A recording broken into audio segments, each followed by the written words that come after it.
Exam पास होने के लिए क्या जरूरी है? Proper strategy. और प्रॉपर स्ट्रेटजी के लिए what is the first step in proper strategy? You have to have a proper plan. If you have got a plan, any big thing can be broken into smaller steps and you can achieve. और this exam is also test of patience. धैर्य का भी exam है। And many people underestimate the role of patience in life. जबकि ethics में और धर्म में righteous conduct first important trait and most important trait according to which patience. धर्म का पहला लक्षण है धृति क्षमा दमो अस्तेयम शौचम इंद्रिय विग्रह धी विद्या सत्यम क्रोधो दशकम धर्मम लक्षणम। धर्म मतलब righteous conduct, way to live a good life. Ethics का पेपर भी है ना, तो उसमें सबसे पहली चीज रिक्वायरमेंट क्या है? हार्ड वर्क, स्मार्टनेस, नॉलेज नहीं, patience. So this exam is passed if you have got patience. Good. So I am welcoming Shailesh Machra. 13 rank, अच्छा मेरे तो 5 को 13 rank is good. 5th rank Jio chemist, 5th rank in Jio chemist. तो आपके बहुत काम किया। हाँ, तो एक देखो 3 अचीवमेंट है, हैट्रिक है इनके पास। फर्स्ट रैंक इन CSIR नेट। तो अगर कोई CSIR नेट MSc किया होगा तो उसके लिए भी गाइडेंस दे सकते हैं। फिर जियो केमिस्ट के एग्जाम में भी 5th रैंक है, तो जियो केमिस्ट में भी अगर कोई पूछना चाहे तो पूछ सकते हैं। और इंडियन फॉरेस्ट सर्विस के एग्जाम में 13th रैंक है। निसंदेह अपने आप में बड़ा अचीवमेंट है। और इंडियन फॉरेस्ट सर्विस की रैंक बहुत अच्छी मायने रखती है आपके लिए, ये ध्यान रखना। बड़ी बात बता के जा रहा हूँ क्योंकि मैं बहुत देर नहीं रहूँगा यहाँ पर, कॉपी चेक कर रहा हूँ बैठ के। इंडियन फॉरेस्ट सर्विस की रैंक बहुत इंपॉर्टेंट होती है क्योंकि इंडियन फॉरेस्ट सर्विस का जो प्रीलिम्स का कट ऑफ होता है बाकी से कम 10 मार्क्स ज़्यादा होता है, कम से कम 10 नंबर ज़्यादा होता है। तो जो IFS का एग्जाम पास करता है, और आपकी फाइट कहाँ है? आपकी नहीं, साइंस ऑप्शनल्स के स्टूडेंट की फाइट कहाँ है? प्रीलिम्स में। पहली फाइट आपके लिए बड़ा भारी बैरियर क्या है? प्री, क्योंकि you have never been judged for any humanity subject. कहीं आपने कभी अपने स्कूल में, कॉलेज में हिस्ट्री नहीं पढ़ी है, ज्योग्राफी नहीं पढ़ी है, इकोनॉमी नहीं पढ़ी है, और पहली बार आपको GS का पेपर देना है। वो सिर्फ उसी पेपर के बेसिस पे आपका सिलेक्शन होगा कि आपको मेंस देने का चांस मिलेगा कि नहीं मिलेगा। करेक्ट? तो इनका सदुपयोग क्या है? केमिस्ट्री के बारे में तो आप निसंदेह पूछ सकते हैं, सभी बहुत बार बताते रहते हैं। आप इनसे बीच बीच में थोड़ी देर इनका इनपुट प्रीलिम्स के बारे में खास तौर पर ले लीजिएगा क्योंकि ये अचीवमेंट है। ये मतलब आपके लिए बड़ी बात है कि मैं ऐसे व्यक्ति को बुलाया गया जो इंडियन फॉरेस्ट सर्विस में रैंक आई है and he must have scored very good marks in prelims. So take his inputs and that is my personal request to guide my students regarding prelims also little bit कि how to clear। मतलब कोई आपके पास जो special tip हो कि prelims में कैसे 5-10 क्वेश्चनों का फेर हो सकता है, and we will welcoming that. Good, thank you. तो आप सुनेंगे आज का शो इनका ही है, बीच बीच में सर भी अपने इनपुट देते रहेंगे और सर भी नहीं केवल स्टार्टिंग। हाँ बस जैसा मेरा सबसे स्टार्टिंग, उसके बाद सर का 2 मिनट का 2-5 मिनट सर जो बोलना चाहिए, और उसके बाद आज इनका ही दिन है। तो आप इनका फायदा उठाने के लिए क्या क्या बताया मैंने, इनके लिए क्या क्या पूछना है आपको? इनसे प्रीलिम्स के बारे में पूछना है, जियो केमिस्ट और CSIR नेट के बारे में मिनिमम पूछेंगे तो अच्छा रहेगा क्योंकि हमारा फोकस जो है यहाँ पर जियो केमिस्ट और IAS के एग्जाम के ऊपर है। Good, thank you. अगर आप 1-2 बार में पास नहीं हो पाते तो उतना ही जल्दी डीमोटिवेट भी हो जाते हैं। ठीक, उतना ही जल्दी डीमोटिवेट हो जाते हैं। हमको ये चित्तौड़गढ़ याद है 6 महीने में 96 रैंक ले आया था, बट जब हम बोले थे कि स्टूडेंट को गाइड करो तो कहा था सर ईमानदारी से हम कुछ भी गाइड नहीं कर सकते, हम 2 वर्ड भी बोल नहीं सकते क्योंकि हमको खुद नहीं पता सब कुछ स्पॉन्टेनियस होता गया। तो बट आपको हम 4 ऐसे स्टूडेंट से मिलवाने का आपको हम प्रॉमिस किए थे। ठीक, Shailesh Machra BTech mechanical engineering, thereafter MSc chemistry. इस पे हमने डाटा भी था, इस पे शायद याद हो तो हम डाटे भी थे कि अब MSc करके टाइम बर्बाद कर रहे हो। But after that MSc chemistry, और MSc केमिस्ट्री सिर्फ टाइम का बर्बादी नहीं हुआ, MSc केमिस्ट्री को ये प्रूफ किए कि हम गलत थे। MSc केमिस्ट्री करने के बाद CSIR नेट जो MSc का सबसे बड़ा कंपटीशन होता है, लोग 5 बार में 7 बार में पास करते हैं, उस लोग इसी का तैयारी 5 साल तक करते रहते हैं। उसमें 1 बार में टॉप फर्स्ट रैंक 2020 जून में, जिसका एग्जाम हुआ था जनवरी में। फिर जियो केमिस्ट एग्जाम 5th रैंक, और जियो केमिस्ट एग्जामिनेशन में 5th रैंक इनका रिजल्ट देखते ही हम समझ गए थे कि अब इनका IAS हो जाएगा, अब इनका हो जाएगा, क्योंकि हमारे कोई भी जियो केमिस्ट के स्टूडेंट जो हैं वो अब जियो केमिस्ट के जॉब में नहीं है। जैसे ही जियो केमिस्ट में होता है उसके बाद सिविल सर्विसेज में हो जाता है। और जैसा कि उम्मीद था कि 3-4 महीने के बाद ही IFOS का रिजल्ट आ गया 13th। तो एक लंबा जर्नी, जैसा कि सर अभी बता रहे थे कि पेशेंस रखना जरूरी होता है। हम पेशेंस लूज करके इमीडिएट डिमोटिवेट हो जाते हैं। एक बार में नहीं हुआ, डिमोटिवेट हो गए, तो सेकेंड बार में तो पक्का ही नहीं होगा, फिर थर्ड बार में रिकवर करते हैं, और फोर्थ बार में जो है वो फिर वैसे ही ख़त्म हो जाता।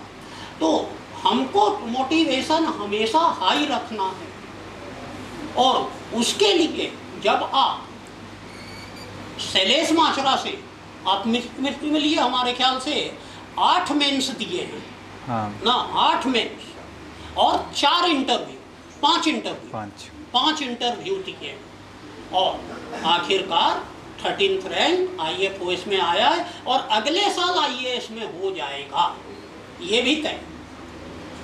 ठीक, तो अब आज हम ज़्यादा समय नहीं लेंगे, क्योंकि हम तो 2 घंटे रोज ही लेते हैं समय। तो अब शैलेश माचरा आए और आप। Good afternoon everyone. अच्छा, पीछे तक आवाज़ आ रही है मेरी? पक्का?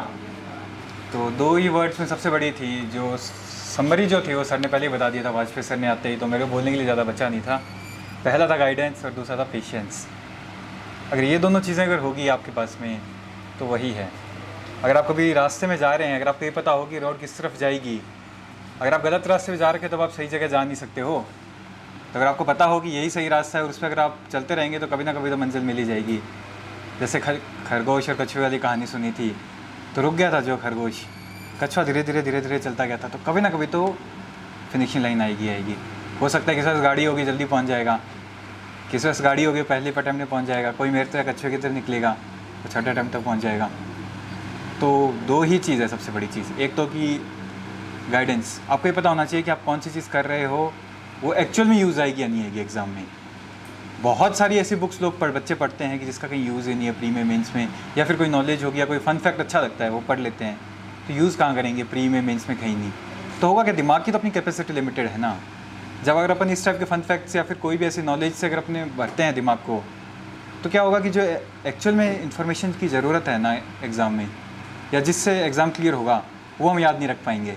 और याद भी कर लिया तो बहुत सारे फैक्ट हो पाएंगे अपने दिमाग में एक साथ, तो अपन उसको प्रायोरिटाइज नहीं कर पाएंगे। और जब एग्ज़ाम में अपने को रिप्रोड्यूस करने की बारी आएगी तो सारे के सारे एक साथ तो कन्फ्यूज़ हो जाएंगे बहुत ज़्यादा।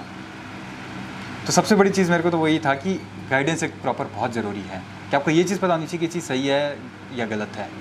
और वंस अगर तुम्हें किसी ने कह दिया कि चीज़ सही है नहीं, उसके बाद एक फेथ होना चाहिए कि ठीक है, इससे ऊपर नहीं है। सबसे बड़ी बात क्या है कि 20% जो सिलेबस होगा ना, उससे 80% क्वेश्चन सॉल्व हो सकते हैं। और जो 20% जो क्वेश्चन ऐसे होंगे जो, उसके लिए मैं कह रहा हूँ 80% बुक्स पढ़नी पड़ेगी। अब आपके हाथ में है कि आप 20% बुक्स है या जो 20% कोर्स है उसको 5 बार अच्छे से रिवाइज़ करो। अगर आप 5 बार अच्छे से रिवाइज़ करोगे तो क्या होगा, दिमाग में आप बार बार एक ही चीज़ को बार बार भेजोगे तो कभी ना कभी बैठ जाएगी। जैसे केमिस्ट्री शुरू में कोई ऐसा टॉपिक, जैसे मेरे को स्पेक्ट्रो का ऐसा लगता था इतने सारे फॉर्मूले हैं, या IR की वैल्यूज़ कैसे याद होगी, 10-12 बार सिर्फ गो थ्रू किया उनको ऊपर से। अब अगर मुझे याद भी नहीं हो, मतलब बहुत पहले कभी पढ़ी होगी स्पेक्ट्रो, लास्ट शायद फॉरेस्ट का मीन्स दिया था, बट मेरे को ये याद है कि ये वैल्यूज़ होगी। मैं क्वेश्चन भी देखता हूँ ना, तो सबसे पहले मेरे को ये ध्यान आता है कि अच्छा ये वैल्यूज़ इसके साथ में है। हुआ क्या था कि मैंने बार बार उसको रिवाइज़ करता गया था। अब होगा कि आप एक से ज़्यादा सोर्सेज या कई सारी बुक्स है, खासकर जैसे ऑर्गेनिक की ये बहुत बड़ी दिक्कत है कि सबका केमिस्ट्री ऑप्शनल है यहाँ पे। अब केमिस्ट्री के ऑर्गेनिक की सबसे बड़ी इशू यही होगा कि कोई भी एक बुक, या मैं कह रहा हूँ 4 बुक भी लेके तुम रख लो, तुम अगर पूरा पेपर उससे सॉल्व कर सको तो बता देना। पिछले 4 साल की पेपर लो, हर बार एक अलग अलग क्वेश्चन है, बट होगा क्या, जैसे एक कोई भी अगर जैसे सबसे सही चीज़ जो मुझे तो लगी थी ना, वो था कि सर के नोट्स थे। अगर टॉपिक अगर एग्जाम में दिया हुआ है, सर के नोट्स उससे अवेलेबल है, तो मैंने कभी दूसरी सोर्स से देखा नहीं था। क्वेश्चंस भी वो प्रैक्टिस कर लो, प्रीवियस ईयर क्वेश्चंस को प्रैक्टिस कर लो, बहुत ज़्यादा क्वेश्चंस प्रैक्टिस के पीछे भी नहीं भागना है। अब होगा कि अगर क्वेश्चन जो एग्जिटिव आ रखा है वो तुम्हें दिमाग में वहाँ पे क्लिक करना चाहिए। सबसे बड़ी बात क्या होती है, क्लिक नहीं करती।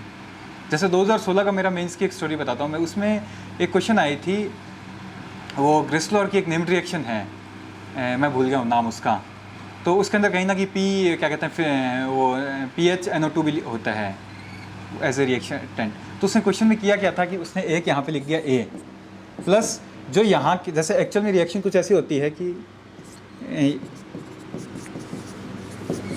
कुछ मेरे ख्याल से ये उसका रिएक्टेंट होता है ग्लिसरॉल और साथ में कुछ ना कुछ उसका रिएक्टेंट, और यहाँ पे हम क्या करेंगे, कैटलिस्ट को लिख देंगे स्क्रब सिंथेसिस। Scrub synthesis. हाँ, अब क्वेश्चन के अंदर उसने क्या किया था, उसने यहाँ पे तो लिख दिया ए, प्लस उसने जो यहाँ पे जो कैटलिस्ट थे ना उसने यहाँ पे लिख दिए, और यहाँ पे इसने क्या लिख दिया, इसको एक्स लिख दिया, कहा कि फाइंड द प्रोडक्ट। अब मैं जितने भी जो दोस्त थे ना मेरे, जो आसपास के कई सारे लोग भी थे जो काफ़ी साल तैयारी कर रहे थे, उन्होंने ये चीज़ देखी कि कैटलिस्ट है, यहाँ पे क्या होता है कि उनका नज़र इस पे गई थी कि नाइट्रोबेंजीन है, कि इस हिसाब से कैसे है। तो मैंने ये चीज़ देखा कि नाइट्रोबेंजीन मैंने कब पढ़ी थी, मैंने बहुत ज़्यादा चीज़ें पढ़ी नहीं थी, कम कम थी। तो मुझे कहीं ना कहीं ये याद थी कि नाइट्रोबेंजीन का एक बहुत ज़्यादा रोल था स्क्रब सिंथेसिस के अंदर। फिर मैंने देखा कि स्क्रब सिंथेसिस में एक ये चीज़ है और ए पहले से दे रखा है, ए के साथ में उसमें स्क्रब सिंथेसिस में क्या चाहिए होता है, ग्लिसरॉल चाहिए होता है, ग्लिसरॉल दिया हुआ नहीं है, बट मैंने देखा यहाँ पे एक्स भी तो नहीं दिया हुआ कुछ ना कुछ, तो वो चीज़ क्लिक कर गई थी। जो सबसे बड़ी जो चीज़ होगी ना, अगर आपने कम चीज़ें पढ़ी होगी ना तो आपके दिमाग में क्लिक बहुत जल्दी करेगी। अगर बहुत सारी चीज़ें होगी तो आपको उसको मैनेज नहीं कर पाओगे। रिवाइज ज़्यादा कर रखा था, कारण क्या था, मैंने बहुत बार रिवाइज किया था, मैंने इतनी बार रिवाइज किया था, मेरे दिमाग में बैठ चुका था कि जहाँ पे अगर नाइट्रोबेंजीन दिखेगी एक बार ग्लिसरॉल दिखना चाहिए मुझे कहीं ना कहीं, आगे मैं आंसर निकाल दूंगा। वहाँ पे क्वेश्चन मेरे को दिखा कब था कि जब मैंने बहुत बार रिवाइज किया होता। अब तुम्हारे ऊपर होता है कि तुम 20% बुक्स को पढ़ के 80% क्वेश्चन पे पेपर पे फोकस करो, या तुम 100% बुक को फोकस करके उनको एक बार ही पूरा पढ़ पाओ और ढंग से वो पेपर में रिप्रोड्यूस नहीं कर पाओ। जैसे मैं ये कि बहुत छोटा सा अगर प्री की बात करें, अगर 20% अगर 80% क्वेश्चन को मैं 80% एफिशिएंसी से कर रहा हूँ तो 64 क्वेश्चन हो रहे हैं। और वही चीज़ अगर मैं 100 के 100 क्वेश्चन अगर मैं 50% प्रोबेबिलिटी से भी कर रहा हूँ तो 50 सही है सिर्फ। तो जो चीज़ें हैं सोर्सेज को लिमिटेड रखो, B it optional, B it pre या बी इट मेंस। सबसे बड़ी चीज़ वही है, क्योंकि मल्टीपल रिवीजन करने ही पड़ेंगे। और फेथ है सबसे बड़ा चीज़ कि आपको ये पता होना चाहिए कि इस किताब से जैसे लक्ष्मीकांत से क्वेश्चन आ रहे हैं उससे होंगे। सेकंड, उससे फेथ रखना है। फेथ कैसे रखना है कि इससे बाहर आएगा तो मेरे से नहीं हो तो किसी से भी नहीं होगा। अगर क्वेश्चन जो है नहीं आएगा तो नहीं आएगा, क्या हो गया, तो मेरे को नहीं आएगा तो बाकियों को कैसे आ जाएगा, बुक तो वही पढ़ रहे हैं। और 20% क्वेश्चन देगा ही देगा, प्री के अंदर 20% ऐसे क्वेश्चन देगा कि मैं कह रहा हूँ अगर वो 20 के 20 अगर किसी के सही हो ना तो यूपीएससी को जांच कमेटी बैठानी चाहिए कि इसके सही कैसे हो गए सारे के सारे।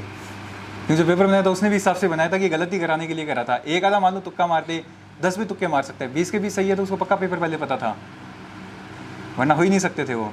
तो ऐसे क्वेश्चन कुछ कुछ होते हैं। और जो पेपर के बाहर बैठा होता है, देखो 20 क्वेश्चन बहुत ईजी होंगे, वो बाहर टिकेगा, वो बहुत ईजी पेपर था, मेरे तो 20 सवाल सही हो गए।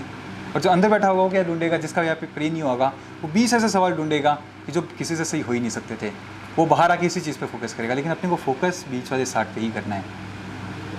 अगर हमने उन 80 क्वेश्चंस को कवर, और वो 60 क्वेश्चन ज़्यादा सही कैसे होंगे अगर अपने सही सोर्स है और उसको बार बार रिवाइज़ कर रखा है।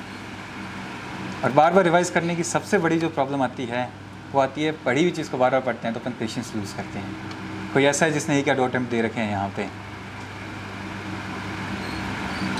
एक या 2 अटैम्प्ट के बाद में चीज़ें लगभग याद हो जाती है। मेरे ख्याल से 2 अटैम्प्ट अगर सीरियसली देते हैं तो उसके बाद में कहीं ना कहीं जो तीसरे अटैम्प्ट से जो दिक्कत आती है वो आती है कि जो चीज़ पढ़ रखी है उसको वापस पढ़ना, उसको उतना ही टाइम देना। क्योंकि सबसे बड़ी प्रॉब्लम ये है, उतनी ही तैयारी मांगती है। अगर मैं 2 महीने पढ़ाई छोड़ दूंगा ना तो मुझे उतने ही एफर्ट्स मारने पड़ेंगे जितने मैंने पहली बार से एफर्ट्स मारे थे। एक तो छोड़नी नहीं होती है बीच में, जहाँ पे छोड़ोगे तो वहीं से आपको ज़ीरो से वापस शुरू करनी पड़ेगी चीज़ें। 2 महीने अगर मैं कह रहा हूँ बहुत ज़्यादा एकदम 10 घंटे भी पढ़ लिए, 12 घंटे पढ़ लिए, 2 महीने अगर आपने, मैं कह रहा हूँ 10 दिन भी अगर बीच में छोड़ दिया ना तैयारी, तो आप 1 महीने वापस पीछे चले जाओगे। 1 हफ्ता कहीं घूम के आता हूँ तो मैं ये मान के चलता हूँ 10 दिन का है मेरा प्लान, क्योंकि जब 3 या 4 दिन आऊँगा तो उसके हैंगओवर से निकलने में लग जाएंगे। मेरा दिमाग अभी भी वहीं पे ही होगा जहाँ भी जाके आऊँगा वहाँ पे। तो कंटिन्यूटी जो है वो पेशेंस एकदम रखना है। जैसे मेरा भी अगर बात करूँ तो हर बार जब जैसे सिविल्स का मेंस होता ही था, कई बार बीच में फॉरेस्ट का मेंस भी था। फॉरेस्ट का जब मेंस होता था तो इंटरव्यू कॉल आ जाता था। सिविल्स का भी जब देता था मेंस तो कई बार ऐसा होता था, जैसे 2018 था तो उस टाइम पे सिविल्स का इंटरव्यू कॉल आया, फिर फॉरेस्ट का भी आया, दोनों में फाइनल लिस्ट में नाम नहीं आया। तो उस टाइम पे भी एक बार ऐसा था कि ठीक है 50 दिन बाद अगला प्री भी है और लगातार 2 सेटबैक्स मिल चुके हैं, पहले 2 महीने पहले एक बाद में। बट फिर ऐसा था कि ठीक है जो हो गया, अब आगे क्या कर सकता हूँ, कुछ गलतियाँ करी है, ठीक है उनसे सुधारना है, और जो चीज़ें लगा कि सही है तो उनको आगे कंटिन्यू रखना है।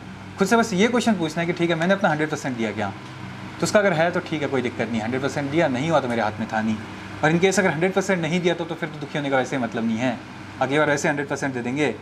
जब हमें खुद को ही पता है कि 100% नहीं दे पाए तो कुछ कमियाँ तो है ही, और अगर 100% भी दे पाए तो कुछ गलतियाँ तो रही होगी, उन गलतियों पर काम करना है। जो हर बार जो मुझे है ना कि जैसे अभी भी अगर मेरे पास में अगर सिविल्स का पेपर मिलता है तो मुझे ये पता होगा 2 या 4 चीज़ें होंगी कि यार इन पे काम करेंगे अगले साल।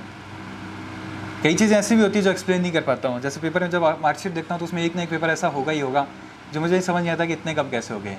जैसे फॉरेस्ट का 3 बार पेपर दिया था, तीनों बार मैंने इंग्लिश की ज़्यादा तैयारी करी है और तीनों बार मेरे नंबर गिरे हैं। तीनों बार मुझे लगता था कि पिछली बार से 20-30 नंबर ज़्यादा आएंगे और हर बार 10-10 नंबर गिरते गए हैं। तो वो मेरे को ये भी नहीं समझ में आता कि क्या गलती कर रहा था। तो ठीक है, बट बात क्या होती है, अगर एक चीज़ ऐसी होगी जिसको आपको समझ नहीं आएगी तो ऐसी 3 या 4 चीज़ें होंगी जिसमें आप वर्क कर सकते हो। जैसे एक बहुत छोटी सी चीज़ थी कि मैंने ये चीज़ देखी थी कि जैसे फॉरेस्ट की बात करूँ तो मेरे को था कि फॉरेस्ट्री के पेपर 2 में मेरे हर बार नंबर कम आ रहे थे। 2 बार दिया, दोनों बार 90s में थे। पहली बार को 96 से, अगली बार 90 था। तो मैंने देखा कि यार कम क्यों आ रहे हैं बार बार मेरे। मैंने चीज़ देखी कि सवाल उसके बहुत ज़्यादा टेक्निकल आते हैं और मैं थोड़ा जर्नलिस्टिक आंसर लेने की कोशिश करता हूँ।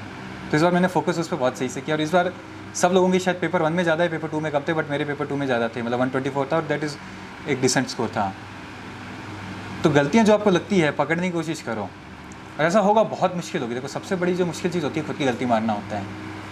इतनी मेहनत करके किसी को अपनी पूरी लाइफ देना या मतलब अपने एटलीस्ट 1-2 साल दे दिए हैं जिसके अपने जो अपने बहुत मतलब इंपॉर्टेंट ईयर्स ऑफ लाइफ थे, तो उसके बाद में ये मानना कि इस एग्ज़ाम की इस तैयारी करते टाइम मैंने कुछ गलतियाँ की हैं तो ये बहुत मुश्किल होता है खुद के लिए मानना। बट एट दी एंड इसे कोई एक्सेप्ट करना होगा और उसका जो एक कह सकते हैं बैगेज था ना कि चीज़ पहले गलत हो चुकी है उसको छोड़ देना है। आगे ये करना है कि क्या इम्प्रूव कर सकते हैं, उसी चीज़ पे ही है।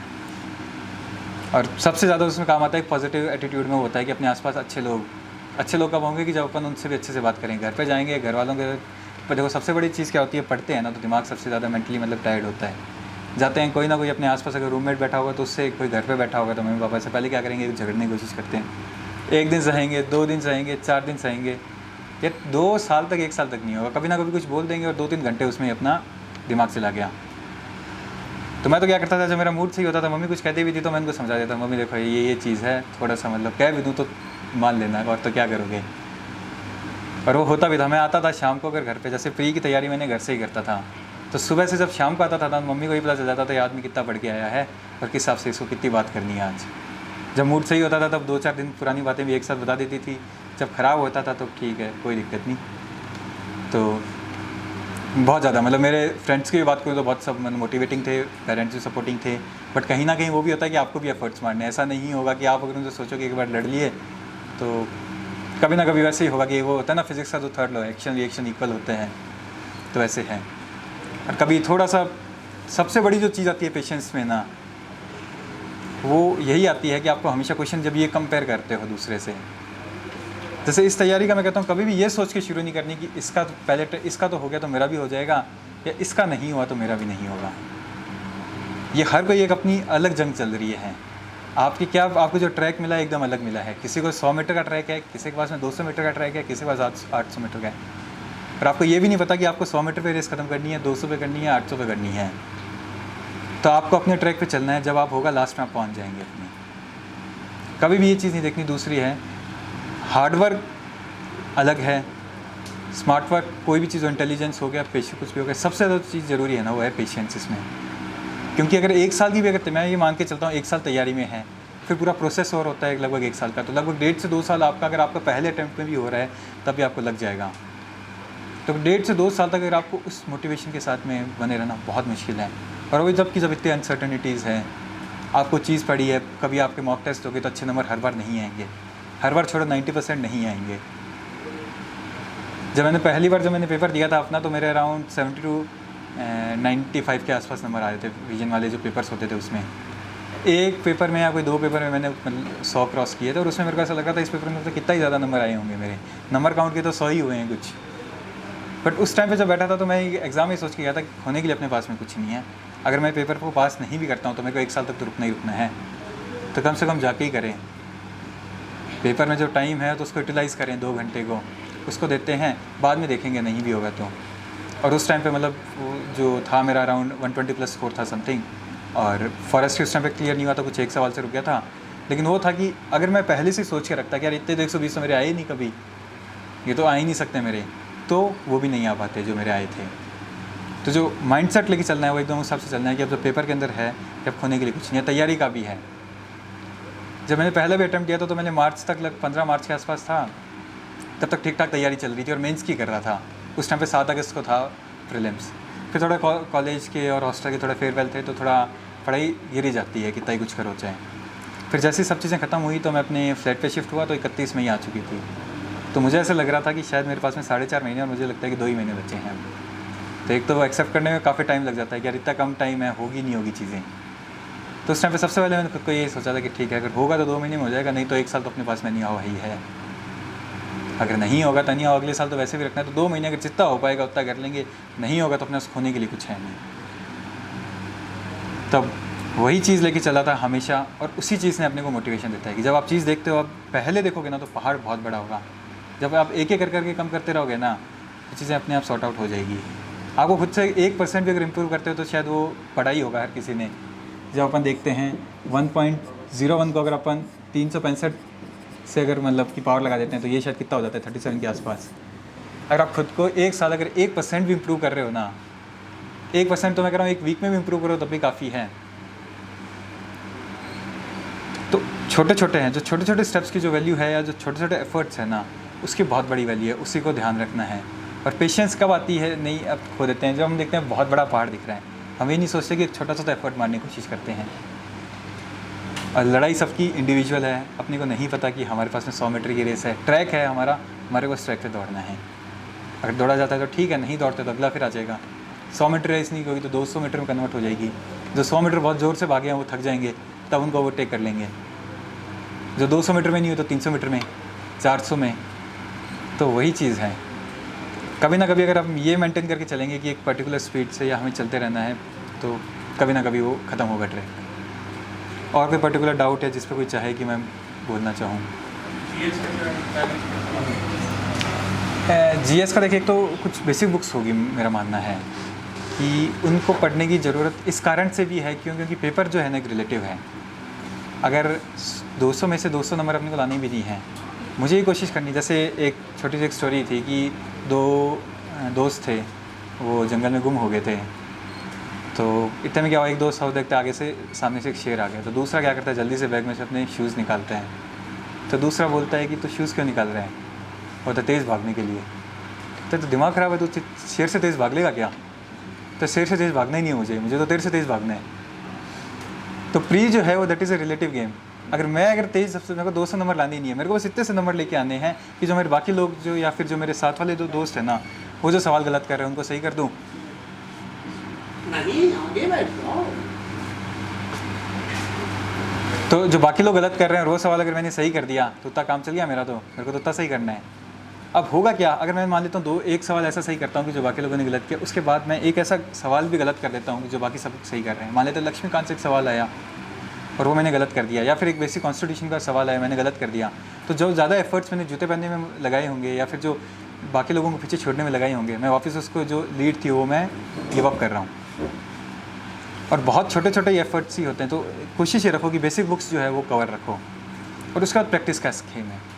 होता क्या है बेसिकली अपने पास में, जैसे मैं कहता हूँ कि एग्ज़ाम के या जो मॉक पेपर की जो फ़ायदा होगा ना, उसका कभी ये मत सोच, मैं मेरा ये मानना कभी नहीं रहा कि मैंने पिछले 5 साल में भी अगर पेपर लगाए हो ना, एक भी सवाल रिपीट होगा यूपीएससी में। यार उसको 3500 क्वेश्चन है, उसको क्या करना है, उनको लेके बैठना है, 3500 से बाहर क्वेश्चन बना देगा, कोई बहुत बड़ी बात थोड़ी है। बट उन चीज़ों से क्या होगा, उनसे जो सीख मिलेगी या उनसे जो लेसन्स जो मिलेंगे हमें सीखने को, वो काम जो आएगा ना वो हमेशा आएगा। तो सबसे बड़ी जो चीज़ होती थी, मैंने जो पेपर्स होता था, पेपर देने से पहले मेरा ये होता था कि 2 ही होता था। सबसे पहले तो रिवाइज़ करो जितना ज़्यादा कर सकते हो। हमें फोकस ही 20% उस सिलेबस पे करना है जिससे 80% क्वेश्चन आ रहे हैं। उसको 5 बार रिवाइज़ करो, इतनी बार करो कि अपने दिमाग में बैठ जाए। अब होता क्या, पेपर जो लगाता हूँ ना, उससे सबसे पहले जो मेरा फ़ायदा ये होता है, इसके अंदर क्या होगा, कुछ सवाल मैं सही करूँगा और कुछ गलत करूँगा। अब जो गलत कर रहा हूँ ना, मैं मान लेता हूँ मेरा आज सवाल गलत है ये, तो होगा क्या, अगर जब तक मैं रिवाइज़ करूँगा ना, तो कुछ स्ट्रॉन्ग होल्ड एरियाज़ होंगे, मैं उनको 10 बार पढ़ लूँगा। और जो वीक एरियाज़ होंगे या जो मेरे को टॉपिक अच्छा नहीं लगेगा, मैं कहूँगा यार लास्ट में पढ़ूँगा, और लास्ट कभी आएगा नहीं। जैसे लक्ष्मीकांत का भी, अगर जैसे पॉलिटी का भी एग्जांपल लूँ, तो उसके कुछ चैप्टर्स ऐसे होंगे जो मेरे को अच्छे नहीं लगेंगे बिल्कुल।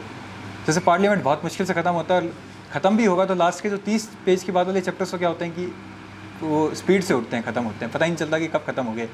30 चैप्टर में मतलब 30 पेजेस में टाइम लगेगा, आखिरी के 10 पेज तो ख़त्म, बस अगला चैप्टर आ गया। अब उस लास्ट के जो 10 पेज या 15 पेज से जो क्वेश्चन आएगा ना, मैं पहले भी दिन गलत करता, चाहे पहले रिवीजन कर रहा हूँ, चाहे दूसरा रिवीजन कर रहा हूँ, चाहे 5वां कर रहा हूँ। अब हो गया, जब मैंने एक बार रीडिंग कर रखी और मैंने 3-4 बार ये सवाल गलत किए होंगे ना, तो मुझे आइडिया रहेगा कि नहीं यार ये 10 पेज ढंग से पढ़ लो, पहले 30 पेज से तो मैं सही कर ही रहा हूँ क्वेश्चन, एनी हाउ पहली बार भी सही कर रहा था और दूसरी बार भी सही कर रहा हूँ, तो बार बार उसको पढ़ने का क्या फ़ायदा है। तो मैं अपनी जो पढ़ाई है या फिर जो मेरी जो कह सकते हैं कि जो रिवीजन था ना, मैं उसको स्ट्रेटजाइज कर सकता हूँ इस हिसाब से कि जो मेरी वीक एरियाज हैं उन पर ज़्यादा फोकस करूँ। और दूसरे फ़ायदा क्या होगा कि अगर मान लेता है मैंने अगर मॉक पेपर लगाया है तो मैं गलतियाँ लगभग 4 पार्ट्स में डिवाइड कर लेता था। पहली तो कि कोई नॉलेज डेफिसिट की वजह से सवाल गलत हो रहा है, मान लेता हूँ मैंने चैप्टर पढ़ा नहीं, उसमें से गलती हुई। दूसरी जो गलती हो सकती थी, जो बहुत बड़ी जो मैं गलती करता था, वो ये होती थी कि मैंने सवाल को ढंग से पढ़ा ही नहीं। इसका एक तरीका ये होता था कि कभी नोट लिखा हुआ था, मैंने वो ढंग से नहीं पढ़ा। या जैसे अगर ये जियो साइंटिस्ट वाला एग्ज़ाम था तो उसके अंदर था लोकसभा के बारे में कुछ पूछा हुआ था, मैंने स्पीकर ऑफ लोकसभा पढ़ लिया और मैं घर पे आके देखता हूँ कि ये सवाल का तो आंसर भी गलत दे रखे हैं। फिर मैं फिर से पढ़ता हूँ कि यार ये सवाल चेंज हो गया क्या, पेपर में तो और कुछ था। फिर मेरे को रियलाइज़ हुआ कि मैंने चीज़ को आधा चीज़ पढ़ा और आधा मैंने एज्यूम कर लिया ऐसा ही लिखा हुआ है। तो दूसरी गलती होगी कि जब हम ढंग से क्वेश्चन को पढ़ते नहीं हैं या फिर कभी नोट लिखा है इनकरेक्ट नहीं लिखा। और तीसरी गलती कई बार हम क्या करते हैं, इंटरप्रिटेशन में गलती कर लेते हैं। जैसे कहना वो कुछ और चाहता है लेकिन अब हमें क्या लगता है कि नहीं स्टेटमेंट का ये मतलब था। ऐसी गलतियाँ बहुत सारी होती होगी मेरे ख्याल से कि जब हम क्वेश्चन को पेपर को प्रैक्टिस करते हैं तो कहना और कुछ चाहता है और हम समझ और कुछ लेते हैं। और चौथी गलती ऐसी थी कि कई बार इंटेलिजेंट गेस एनी हाउ मारना है। जैसे मान लो मुझे पता है कि 2 में से एक ऑप्शन आंसर नहीं है और पीछे बचे हुए 2 में से एक आंसर है, तो उन दोनों में से एक एनी हाउ आंसर मारना है। 50% क्वेश्चन सही होंगे, 50% गलत होंगे। तो उस वजह से अगर कोई क्वेश्चन गलत हो रहा है तो ठीक है, 4 कैटेगरी है। अब मुझे कुछ नहीं करना है। एक चीज़ बहुत छोटी सी बताता हूँ, अगर मान लेता हूँ मैं 5 क्वेश्चन जो नॉलेज डेफिसिट जैसे गलत कर रहा हूँ, 5 सवाल मैं गलत कर रहा हूँ जो है कि मैंने क्वेश्चन ढंग से नहीं पढ़े, 5 क्वेश्चन इंटरप्रिटेशन थे और 5 क्वेश्चन ही मेरे ऐसे गलत हो रहे हैं। जो आखिरी कौन सा था, वो जो तुक्का मार रहे हैं, मैं अगर एक भी कम कर रहा हूँ ना, 4 भी कर रहा हूँ ना, इतना ही करना है अपने को। इसका सबसे बड़ा फ़ायदा क्या होगा, एक बहुत छोटा सा एग्जांपल देता हूँ। जैसे लास्ट टाइम देखें 87 कट ऑफ थी सिविल सर्विसेज की और 99 कट ऑफ थी फॉरेस्ट की। फ़र्क कितना है, 12 नंबर का। एक क्वेश्चन मैं कहता हूँ कि अगर अपन सही से अगर गलत हो रहा है और उसको सही कर रहे हैं तो मेरे को नंबर कितने मिल रहे हैं, 2.67। और ऐसे अगर मैं 4 सवाल भी ढूंढ लेता हूँ तो मेरे ख्याल से शायद कितना फ़र्क है, 10.67 हो जाते हैं 4 सवाल के ही। और 4 सवाल यहाँ देखूँ तो यहाँ पे 10,000 लोग हैं जो सिविल्स का मेन प्री क्लियर कर रहे हैं, लेकिन जो फॉरेस्ट का क्लियर कर रहे हैं वो 1000 लोग हैं। तो बेसिकली कहने को शायद तुम्हें ऐसा लग रहा है ये 6 को मतलब ये कितना होगा, अगर 4 क्वेश्चन का 10.67 है तो 5 का मेरे ख्याल से हो जाएगा 13.33। कहने को तो तुम्हें ऐसा लग रहा है ये तो पूरे 5 क्वेश्चन भी तो नहीं है, लेकिन ये 5 क्वेश्चन अगर 100 में से 5 करें तो 5% क्वेश्चन, लेकिन 5% क्वेश्चन नहीं है, ये 90% बच्चों को हमने पीछे छोड़ दिया है सिर्फ 5 सवाल ज़्यादा सही करके। पहले हम सिविल्स के कट ऑफ से बाहर थे, फॉरेस्ट के कट ऑफ से अंदर हो चुके हैं। तो 90% से ऊपर बच्चों को हमने सिर्फ 5% एफर्ट चाहिए। तो ये जो हम एक ही गलती भी अगर कम कर पाएंगे ना यहाँ पे जो मॉक टेस्ट पेपर को करके, अब तुम्हारे मैं कह रहा हूँ 40 पेपर कर रहे हैं हम, अगर 10 पेपर में भी अगर मैं एक गलती कम कर पा रहा हूँ तो एफर्ट तो है ही। तो पेशेंस यहीं काम आता है। पहले 9 पेपर करोगे उसमें तुम्हारी गलती कम नहीं होगी। तुम 20 गलती कर रहे हो, 20 की 20 करोगे। जब तुम 10वां पेपर करोगे ना तब तुम्हारी गलती 19 होगी और 10 पे भी नहीं होगी। ये एक्चुअल में क्या होगा कि जो स्टार्ट होना शुरू होगी, एक गलती तुम्हें मिलेगी 20 पे, एक मिलेगी तुम्हें 29 पे, एक मिलेगी 35 पे और एक मिलेगी 40 पे। या फिर ऐसा भी हो सकता है कि 36 पे एक मिली, 37 पे दूसरी मिली। तो जब लास्ट में जब क्यूमुलेटिवली जो इकट्ठा होने लगेगा तभी पता चलेगा उस चीज़ का। तो वही चीज़ है, यहाँ पे ही पेशेंस काम आता है और इतना सा ही करना है, उससे ऊपर कोई फ़ायदा नहीं होगा। कोई अगर टेस्ट सीरीज़ में ये भी मान के चल रहा है एक भी सवाल रिपीट होगा ना, तो ये चीज़ मैं कह देता हूँ, मुझे अगर जो टेस्ट सीरीज़ में रिपीट भी होता है सवाल, वो भी मैं नहीं कर पाता हूँ सही। 2016 में क्या होता, एक विजन के मैंने एक टेस्ट में कोई 2 या 3 ही टेस्ट लिखे होंगे, उनमें से भी एक टेस्ट को जो मैंने पेपर के अंदर लिख के आया था वो एज इट इज़ सवाल आ गया था। मैंने पेपर भी वापस खोल के नहीं देखा था। तो हुआ क्या था, एयर मास का कुछ क्वेश्चन था, मैंने एयर पार्सल पढ़ के पूरा क्वेश्चन कर दिया था। तो विजन वाले ने भी ये लिखा हुआ था कि सवाल गलत किया है। मैं घर पे आके भी वापस अगले दिन पेपर में भी जब देखा तो मैं एयर पार्सल के हिसाब से सवाल कर आया, वहाँ जाके वापस देखता हूँ तो मेरे में भी ये नोट डाला हुआ है। मैंने कहा यार ये तो सवाल गलत कर दिए, तो पढ़ा हुआ भी गलत हो गया। तो वो चीज़ होती है, अगर एज इट इज़ रिपीट भी सवाल हो रहे होते हैं, अगर हमने रिवाइज़ नहीं किया है या उसको ढंग से पेपर को पढ़ नहीं पाए तो फ़ायदा नहीं होगा। और वही चीज़, अगर मुझे ये चीज़ एक गलतियाँ कम करनी है, मुझे पता करना है कि मैं, जैसे मुझे ये चीज़ पता है कि मैं नोट की गलतियाँ जब बहुत ज़्यादा गलत करता हूँ तो मैं क्या करता हूँ, नोट को पहले से मार्क करना शुरू कर दिया। मैं जहाँ पे भी नोट इनकरेक्ट दिखता है तो उसको मैं बहुत ज़्यादा बड़ा एक गोला मार लेता हूँ और मैं बार बार जिससे वो दिखता रहे मुझे। अब मैं कह रहा हूँ 2 या 3 क्वेश्चन जो मैं 5 क्वेश्चन पहले जो नोट नहीं पढ़ने के कारण गलत कर रहा था, तो मेरा एक ही नहीं बचेगा, अब तो 5 ही बच जाएंगे उस तरीके से। तो पूरा का पूरा जो गेम है या जो वो चीज़ है वो प्रैक्टिस का है। तो उससे अपनी गलतियाँ कम कैसे करें वो है, और गलतियाँ कम करेंगे तो होगा क्या, मिनिमाइज़ कर सकते हैं, एलिमिनेट नहीं कर सकते हैं एट दी एंड। 100 नंबर तो 100 के 100 सवाल तो वैसे भी सही नहीं करने, 200 तो कट ऑफ है भी नहीं, 100 ही कट ऑफ है 200 में से। बस हमें उतने से कम करनी है कि कट ऑफ या जो गलतियाँ हैं कि हम बाकी लोगों से आगे निकल जाएँ। यहीं पे इतनी सी प्रैक्टिस का काम आता है, जो प्रैक्टिस का काम होगा। कभी ये मत सोचना कोई भी अगर आएगा कि विजन से पेपर नहीं होगा, रिपीट नहीं होगा। और दूसरी चीज़ है कि एक कुछ कई बार क्या होता है, विजन के क्वेश्चंस होते हैं, उसमें एक गलती ये रहती है कि वो थोड़ा सा एक बैंड ऑफ माइंड अलग होता है, तो यूपीएससी का थोड़ा बैंड ऑफ माइंड अलग है। तो मैं क्या करता था, लास्ट के एक वीक में यूपीएससी का 1-1 साल का, जैसे मान लेते हैं अगर 10 तारीख को पेपर था लास्ट टाइम 10 अक्टूबर को, तो मैं 2 तारीख से शुरू कर दिए थे और 7 तारीख तक मैंने क्या किया था, प्रीवियस ईयर क्वेश्चन करता था 6 साल के, हर दिन एक पेपर। तो उससे बेनिफिट क्या होता था, मुझे ये चीज़ पता चल जाती थी कि यूपीएससी किस टाइप के क्वेश्चन कर रहे हैं, या फिर कई कुछ ऐसे कि कुछ शॉर्टकट या कोई जो ट्रिक्स थी वो जो विजन के पेपर में लग रही है यूपीएससी में भी लग पा रही है, नहीं लग पा रही है। अगर लग पा रही है तो वेल एंड गुड, नहीं लग पा रही तो मेरे को अपना ओरिएंट करना है, क्या नहीं उसमें काम करके लेकिन आगे काम नहीं करेगी, तो खुद को उस हिसाब से दिमाग को मैं मोल्ड कर लूँगा। लास्ट के 2 दिन थोड़े से मैं फ्री रखता था, जैसे अगर 9 का पेपर होगा तो लास्ट में 7 को ज़्यादा पढ़ूंगा, 8 को थोड़ी जो पिछले कुछ दिनों में मेरे को जो गलतियाँ पता चली या 3-4 घंटे पढ़ूंगा, 9 को थोड़ा मैं रिलेटिवली फ्री रखता था, क्योंकि दिमाग अगर मेरा फ्री होगा तो मेरी जो सबकॉन्शियस माइंड होगा उससे ज़्यादा अच्छे से कैच कर सकता है। ये मेंस में नहीं लगा सकते। बैक ईयर पेपर थोड़ा सा पहले से करना शुरू कर दो, 15 दिन पहले। हाँ वो हो सकता है, जैसे 15 दिन का फ़ायदा ये होगा कि जैसे मेरे को क्या है कि चीज़ों का आइडिया लगने लग गया था कि ये चीज़ पूछ रहे हैं, तो मुझे वो चीज़ ग्रास्प करने के लिए शायद 7 दिन ही चाहिए होंगे, हो सकता है किसी को 15 दिन चाहिए होगा, बट कोशिश रखो कि लास्ट में वो चीज़ें रखो, या ऐसा करो कि एक दिन विजन का पेपर कर लिया, एक दिन यूपीएससी का भी साथ साथ करते रहो, तो उससे। और दूसरी बात, हाँ मैंने कभी सीसेट की प्रैक्टिस नहीं की थी, अगर तुम सीसेट की प्रैक्टिस करोगे तो नहीं हो 15 दिन हो चुके हैं, मेरे ठीक ठाक नंबर आ जाते थे, तो सीसेट का मैंने ध्यान नहीं दिया था, तो जो मैं चीज़ 1 हफ्ते का कह रहा हूँ तो अपने आप 2 हफ्ते कर लेना उसको, ठीक है। तो ये चीज़ सही बताई कि 15 दिन पहले शुरू कर देना उसको पेपर को। सर जैसे मतलब जो बेसिक्स बुक्स भी हैं हमारे टॉपर्स मतलब कहते हैं कि 10-15 बार रिवाइज कर लेते हैं, जैसे आप भी कह रहे हो आपने 12-15 बार रिवाइज किया, तो सर मतलब अगर हम टेक्निकली देखें, अगर लक्ष्मी मैंने ये कब कहा कि 12-15 बार रिवाइज करी, मैं एक अटेम्प्ट में 12-15 बार होगी यार। लेकिन सर जैसे और मतलब टॉपर्स हैं मतलब कहते हैं कि बुक्स रिवाइज करो, आप 10 बार रिवाइज करो, मतलब what is the strategy to crack that? अगर इस चीज़ की मैं बात करूँ तो पहली जो रीडिंग होनी चाहिए ना, कभी भी अगर जैसे आप कोई भी बुक पढ़ रहे हो तो उसको अगर मैं ये सोच के चलूँगा ना कि इस बुक को मैं पहली बार पढ़ी और पूरी मेरे को याद हो जाएगी, प्रैक्टिकली पॉसिबल नहीं है। जैसे नॉवल पढ़ते हैं, नॉवल में क्या करते हैं कि कोई किसी को थोड़ी बहुत आदत है नॉवल पढ़ने की, पढ़ा तो होगा जीवन में 2 या 4 तो पढ़े ही होंगे, तो कभी ये सोचते होगा कि इसको याद करना, अरे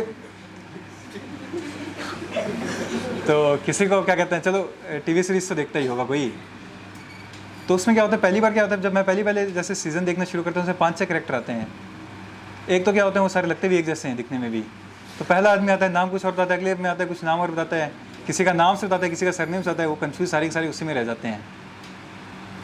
उसी चीज़ में क्या होगा, 3 या 4 जैसे सीज़न हो जाते, 3-4 एपिसोड या 3-4 सीज़न जब तक चले जाते हैं, तो हम क्या करते हैं कि आदमी की आवाज़ से भी गिव अबाउट दिस शक्ल, उसका पूरा नाम और हमें पता चल जाता है। कारण क्या होता है कि हमने काफ़ी एक देर तक पूरे स्टोरी को एक इंटरेस्ट की तरह उस तरीके से पढ़ा है, हमने क्या किया, एक पिक्चर बना ली कि अच्छा ठीक है ऐसी आवाज़ होगी या फिर ऐसी अपीयरेंस होगी या फिर जो ऐसा दिखता होगा उसका नाम ये है, तो हमने क्या कि दिमाग में पिक्चर सेट कर लिया उस चीज़ की, वो एक पिक्चर से बना लिया और अब उस हिसाब से हमें क्या होता है रिकॉल करना ईजी है। तो सिमिलरली जब बुक की 1-2 रीडिंग पढ़ेंगे ना, तो उसमें यही चीज़ होनी चाहिए हमारी कोशिश कि पहला जब भी अपन रीडिंग ले रहे हैं तो हमारी सिर्फ इतनी सी कोशिश होनी चाहिए कि एक पिक्चर से बन जाए। जैसे कोई नॉवल पढ़ा है ना मैंने, तो मैं तो पहला रीडिंग उसकी तरह मारता था। अच्छा जब दूसरी रीडिंग पढ़ता तो मुझे ये चीज़ पता चलती है कि पहली बार जब पूरी खत्म की है, जैसे कई बार जब टीवी सीरीज़ वापस देखते हैं तो जो पहले एपिसोड में देखते हैं तो कोई ना कोई बात कहता है, तब याद आता है अच्छा इसका रेफरेंस कभी ना कभी 7वें एपिसोड में है या दूसरे सीज़न में है, तो वो चीज़ होती है कि अच्छा ये वाली चीज़ यहाँ दे रखी है, प्रीएम्बल में दे रखी थी, या फिर जैसे हिस्ट्री के चैप्टर में बहुत बार होता था अच्छा ये 1980s में ये चीज़ हो रखी है, इसकी वजह से 1920 में भी एक और इवेंट होगा ऐसा। तो वो वाली सेकंड जब मैं बनाऊंगा तो उसमें मैं क्या करूँगा, कोशिश करूँगा कि कोरिलेट हो पाए आपस में इवेंट्स। तो ये 2 रीडिंग्स होगी ना, उसमें मेरा एक बेस बनाने की कोशिश करूँगा, एक पिक्चर बनाने की कोशिश करूँगा। अब होगा क्या, अपन जब सीधा फैक्ट याद करते हैं तो चीज़ें याद नहीं होती, हम दिमाग में क्या करेंगे, एक माइंड मैप्स बनाने की कोशिश करेंगे। जैसे कि मान लेते हैं मेरा दिमाग पूरा का पूरा ऐसे था, इसमें क्या करूँगा एक छोटा सा एक माइंड मैप बनाया, यहाँ पे एक माइंड मैप, यहाँ पे इसमें मैं क्या करूँगा 4-5 फैक्ट्स डाल दूंगा, यहाँ 4-5 फैक्ट्स, यहाँ 4-5 फैक्ट्स। अगर मैं 15 फैक्ट्स ऐसे रखूँगा ना तो शायद याद नहीं होंगे, मैं 4-5 एक साथ करूँगा, उनको क्लब करके एक साथ रख दूँगा, 4-5 को एक साथ रख दूँगा। ये कब हो पाएगा? जब अपनी एक ब्रॉड पिक्चर तैयार हो पाई है। अगर हमने 2 रीडिंग को ढंग से पढ़ा हो उसको, तो उसका बेनिफिट ये होगा कि आगे हमें हमारे जो फैक्ट्स होंगे ना, उनको उस पिक्चर्स में या जो माइंड मैप्स हैं उन्हें फिट करने में बहुत आसानी होगी। तो शुरू में एज ए रीडिंग की तरह लो। अगर पहले जो रीडिंग है उससे कभी ये नहीं मान के चलना कि सब चीज़ें एकदम समझ में आएगी। इसी कारण से मल्टीपल रिवीजन होंगे। अब होगा क्या, जब मैं तीसरी रीडिंग होगा तब तो मुझे समझ में आने लगेगा, और धीरे धीरे क्या होगा कि जब इवन मैं कह रहा हूँ 3 या 4 महीने पहले जब तुम प्रीलिम्स के सिर्फ पेपर की प्रैक्टिस करोगे ना, 6-7 बार सारी किताबें तब भी हो जाएगी। अभी लक्ष्मीकांत ख़त्म करने में पहली रीडिंग में टाइम लगेगा 1 महीना, दूसरे में 15 दिन, तीसरी में 1 हफ़्ता, चौथे में 4 दिन, लास्ट में जाते जाते 1 दिन में भी रिवाइज़ हो जाएगी, और अगर टाइम कम होगा तो आधे दिन में भी रिवाइज़ हो जाएगी। 2 बार रिवाइज़ भी कर लोगे, सुबह 1 बार पढ़ी, शाम को। बट वो कब होगा कि जब हमने पहली रीडिंग अच्छे से दी हुई है और एक डेडिकेटेड नंबर ऑफ़ आवर्स हम उसको डेडिकेट कर रहे हैं हमेशा। नोट्स वाइज या फिर बुक वाइज रिवाइज करना, दो मेरी स्ट्रेटजी थोड़ी सी अलग रहती थी। जैसे जो कुछ चीज़ें ऐसी होती है, देखो प्री और मेंस की जो बुक्स होगी उसमें हाँ कुछ फैक्ट्स प्री के होंगे और कुछ मेंस के होंगे। तो मैं क्या करता था, जो मेंस के टॉपिक होते थे ना, तो सिलेबस वाइज मैं नोट्स बना लेता था। जैसे जो एक लाइन दी हुई है उसके से रिलेटेड जितने भी फैक्ट्स होंगे उसके मैं खुद के नोट्स बना लूँगा। उसमें कुछ टिप्स एंड ट्रिक्स मेरी लग रही होगी याद करने के तरीके का, वो बुक के साइड में मैं लिख लूँगा। और बुक्स जब प्री के हिसाब से जब पढ़ता था तो मैं कोशिश रखता था कि बुक्स ही हो, नोट्स होंगे तो बहुत ही हैंडी होंगे, बहुत छोटे से होंगे। ऐसा नहीं होगा कि बहुत ही बल्कि से नोट्स हैं मेरे, बहुत थोड़े से छोटे से नोट्स होंगे जो प्री के अलग से हैं। और वो नोट्स मेरे आए कैसे हैं कि कुछ टॉपिक्स ऐसे होंगे जो प्री और मेंस में कंबाइन होंगे, और मैंने उसके मेंस के अलग से नोट्स बना रखे थे। जैसे मैंने एक रिपोर्ट्स का होता है उसका एक अलग से पेज बना लिया था, या फिर जैसे कि यूपीएससी के जो हो गए या जो कॉन्स्टिट्यूशन नॉन कॉन्स्टिट्यूशनल बॉडीज़ थी उसका मैंने एक अलग से पेज बना लिया था। फिर जितने भी जो ये स्पेक्ट्रम के अंदर जैसे कि लास्ट के चाहो तो ग्लॉसरी ले लो, या फिर जो हर एक पर्टिकुलर जो गवर्नर जनरल थे उनके कुछ अच्छे इवेंट्स थे, उनके एक अलग से टेबल बना ली थी। तो ये वाले लास्ट में क्या होते हैं, प्री में भी काम आएंगे और मेंस में भी आएंगे। या फिर जैसे आर्ट एंड कल्चर में बात करूँ तो मैंने एक मैप बना लिया था कि अलग अलग जगह कौन कौन सी चीज़ें हैं, तो दिमाग में एक वैसे याद रहता था भले ही, क्योंकि ऑप्शंस बहुत दूर दूर रहते हैं। वो जैसे कोई टेम्पल का वो पूछेंगे कि आंध्रा की जगह वो होगा तो होगा राजस्थान में या एमपी में, तो इतने दूर दूर ऑप्शन। कभी बहुत यूपीएससी की सबसे बड़ी बात यह है कि स्टेट सर्विसेज में ऐसे काम करते हैं, लेकिन यूपीएससी कभी ऐसा नहीं करेगा 1955 का 1956 कर देगा। वो बहुत आराम से गलत करेगा। गलत ऐसे करेगा कि स्क्वायर किलोमीटर की जगह किलोमीटर लिख देगा, तुम्हें डायमेंशन से पता चल जाएगा एक सवाल गलत है। या फिर 1500 की जगह 15,000 लिख देगा, या 150 कर देगा।